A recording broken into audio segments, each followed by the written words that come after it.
ఇప్పుడు మనం చూస్తున్న ఈ హిప్ బెల్ట్ వచ్చేసి డీప్ నక్షి వర్క్లో వస్తుందండి. క్వాలిటీ అండ్ ఫినిషింగ్ చాలా బాగుంది. అండ్ ఇక్కడ మనకి సెంటర్లో వచ్చేసి లక్ష్మీ అమ్మవారు డీటెయిలింగ్ చూసుకోవచ్చు, చాలా క్లియర్గా ఇచ్చారు. వర్క్మెన్షిప్ కూడా చాలా డీటెయిలింగ్ అండ్ క్లియర్గా ఉంది. అండ్ ఇక్కడ మనకి బోత్ సైడ్స్ కోరల్స్ ఇచ్చారు, దానిపైన కూడా మళ్ళీ గోల్డ్ డిజైన్తో ఇచ్చేసి ఇక్కడ ఎమరాల్డ్ స్టోన్ వస్తుంది. ఇక్కడ మళ్ళీ లక్ష్మీ అమ్మవారితో వచ్చేస్తుంది. అండ్ అగైన్ కోరల్ బీట్స్ ఇచ్చారు. ఇక్కడ పికాక్తో వస్తుంది అండ్ లక్ష్మీ అమ్మవారు. అండ్ ఇక్కడ 2 different patterns of peacocks use చేశారు. ఇక్కడికి ఇందులో ఇంకొక దియా షేప్లో ఇచ్చేసి దాంట్లో మళ్ళీ పికాక్ యాడ్ చేశారు. పైన వచ్చేసి మ్యాంగో డిజైన్ లాగా వస్తుంది. సెంటర్లో కుందన్ స్టోన్స్ యూజ్ చేశారు.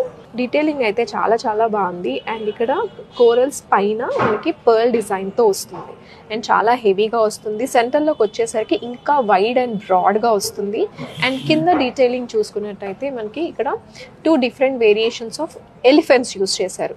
ఈ పైన అంతా కూడా మనకి పికాక్స్ ఎలా అయితే యూజ్ చేశారో ఇక్కడ 2 డిఫరెంట్ వేరియేషన్స్ ఆఫ్ ఎలిఫెంట్స్తో వచ్చింది. చాలా బాగుంది డీటెయిలింగ్ అయితే.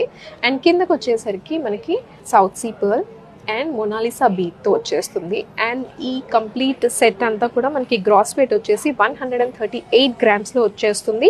అండ్ నెట్ వెయిట్ వచ్చేసి 112 గ్రామ్స్లో వస్తుంది. ఒకవేళ మనకి బ్యాగ్ కావాలి అనుకుంటే, గోల్డ్లో కావాలి అనుకుంటే 62